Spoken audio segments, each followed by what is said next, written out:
happened.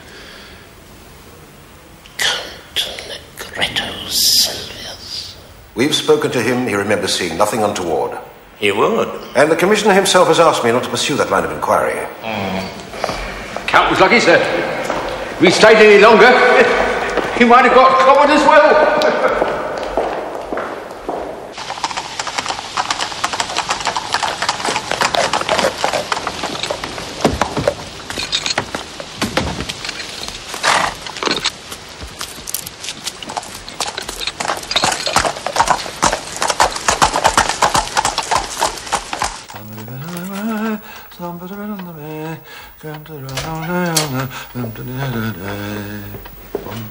Here he is, Nathan.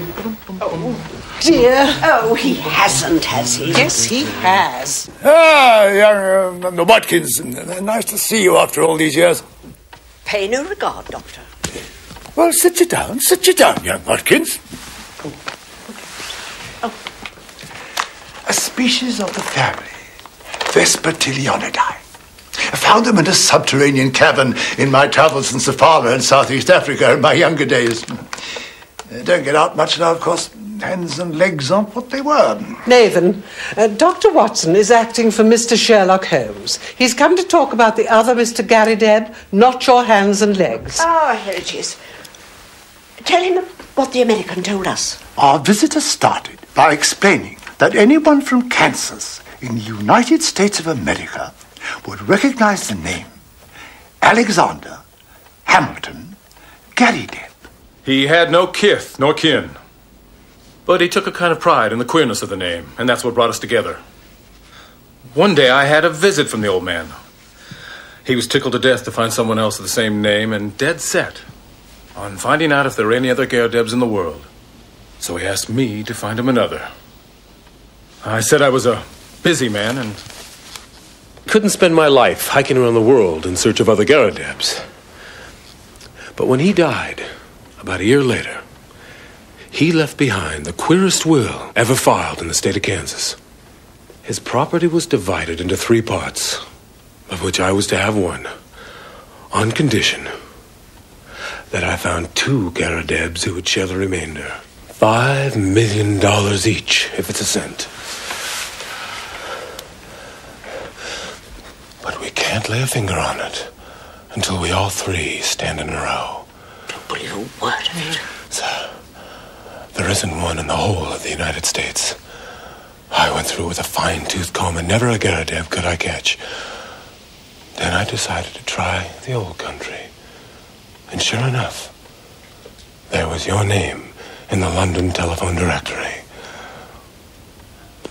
3 adult men, sir. That's what it specified in Alexander Hamilton Gary Debb's will. 2 down, 1 to go. $5 million. Hallelujah.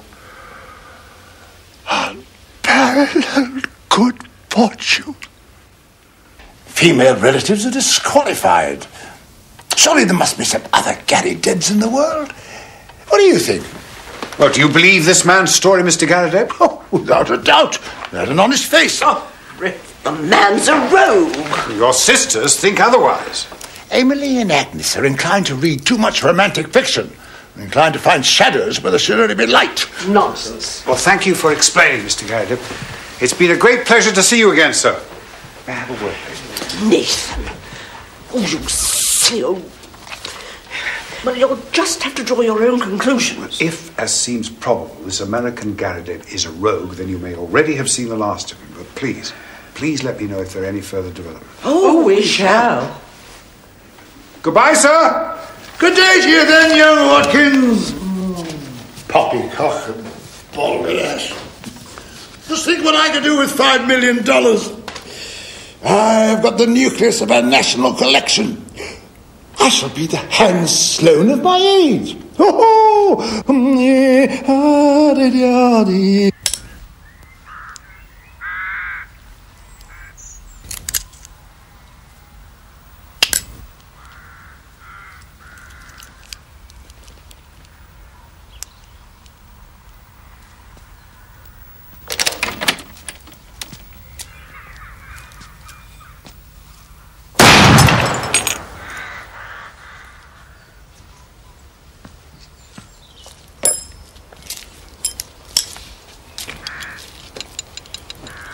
Mycroft Holmes.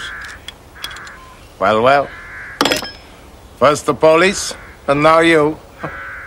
You come to find where I am hiding the Mazarin Stone? I didn't expect a confession, Count.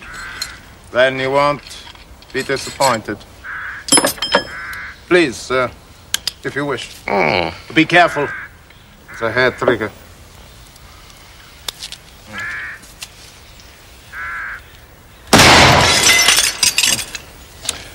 They were a gift from the Princess of Wales.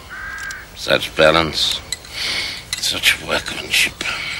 A beautiful thing fits strangely in the wrong hand. Yeah, she is extraordinarily beautiful. She? Diamond. Oh. I must say I'm surprised no one has been tempted to steal her away from Whitehall before. I'm sure the temptation was there, Count. All that was lacking was audacity and opportunity. Audacity and opportunity. And motive. Avariciousness and greed are motives, Count. I'm sure you're familiar with them. The police are satisfied that I was away from the building when the theft occurred. Okay, Sarah.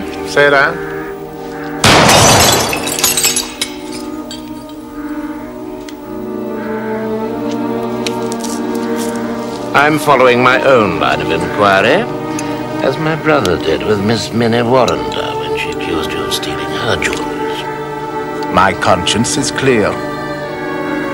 Our past is an unresolved duel, Mycroft. You may hold some personal grievance against me, but that gives you no right to sully my good name and reputation. This is between us, Count. You and me.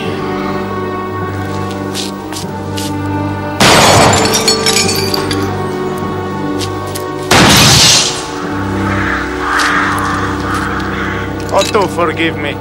It's a hair trigger.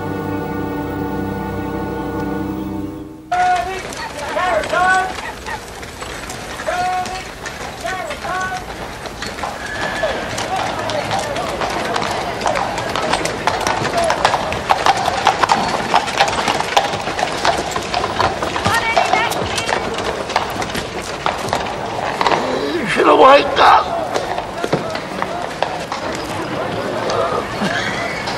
No, won't be necessary. Right, you're welcome. Welcome, Bobby.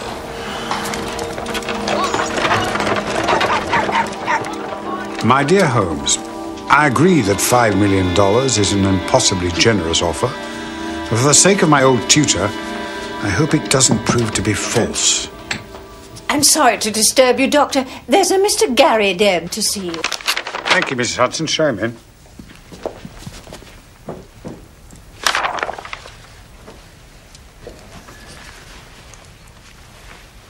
Forgive me, I was expecting someone else.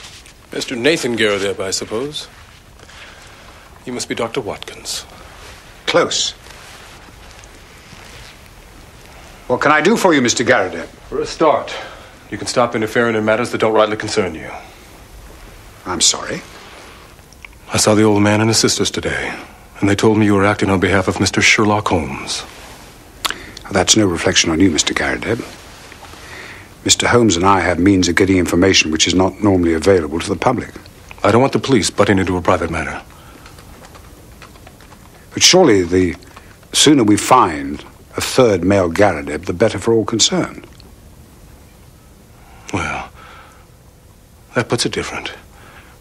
If you're content to help us find the third man, I can't see any harm in that. I hope I put your mind at rest, Mr. Garrideb. John Garrideb. I'm sorry if I was a bit short with you back there. Dr. Watkins? Watson. That's quite all right. I'm fairly new to this country and haven't gotten used to your English ways yet. I guess I must seem impatient to a man like yourself. Urbane and unsophisticated. Good luck with your search, Mr. Garrideb. I'll be in touch if I discover